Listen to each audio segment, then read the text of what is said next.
Hello বন্ধুরা, আসসালামু আলাইকুম। আপনারা কেমন আছেন? তো বন্ধুরা, আপনারা আশা করি সকলে আপনারা আল্লাহর রহমতে ভালো আছেন। তো বন্ধুরা, আজকে আমি খুবই গুরুত্বপূর্ণ একটি মহাওষুধ নিয়ে আলোচনা করব। তো বন্ধুরা, এই মহাওষুধটি যদি আমি যে নিয়ম বলে দেবো সেই নিয়ম অনুসারে যদি আপনারা ব্যবহার করতে পারেন, তাহলে কিন্তু বন্ধুরা এই মহাওষুধ দিয়ে আপনার অনেক উপকার হবে। তো বন্ধুরা, এই ওষুধটি ব্যবহার করার পর আমরা যে নিয়ম বলে দেবো সেই নিয়মে যদি কেউ বলতে পারে যে আপনাদের নিয়ম অনুসরণ করার পর আমরা কোনো কাজ পাইনি, উপকার পাইনি, তাহলে বন্ধুরা আমরা সাথে সাথে কবিরাজি চিকিৎসা বাদ দিয়ে দিব। কারণ হচ্ছে বহু পরীক্ষিত এবং বহু বন্ধুরা যাচাই বাছাই করে তারপরে এই গ্যাসটি কিন্তু আমরা ব্যবহার করতে বলি।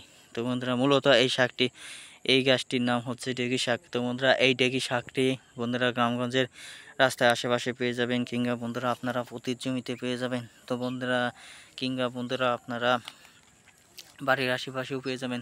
তো বন্ধুরা, এই গাছটি যেখানেই পাবেন সেখান থেকে কিন্তু সংগ্রহ করে নেবেন। অতি মূল্যবান একটি গাছ। তো বন্ধুরা, এই গাছটি দিয়ে আপনারা কি করবেন? তো সর্বপ্রথম এই গাছের অনুমতি নেওয়া হবে। অনুমতি নেওয়া শেষ হলে বন্ধুরা তারপর আপনারা কি করবেন? বন্ধুরা, কাউকে না জানিয়ে বন্ধুরা এই মহামূল্যবান গাছটি সংগ্রহ করে নেবেন।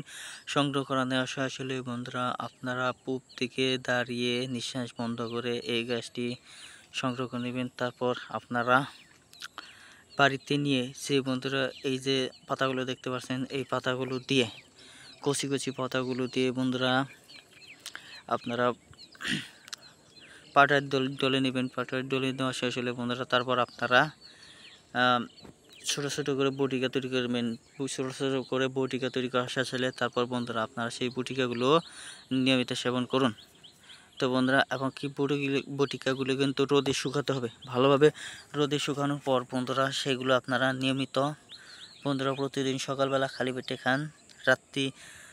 রাত্রির সময় বন্ধুরা খাওয়ার আগে আধা ঘন্টা আগে খেয়ে নিন। তো বন্ধুরা, এরকম নিয়মে যদি আপনারা খেতে পারেন তাহলে কিন্তু বন্ধুরা অবশ্যই আপনারা 100% কার্যকরী ফলাফল পেয়ে যাবেন। তো বন্ধুরা, ধন্যবাদ আপনাদেরকে।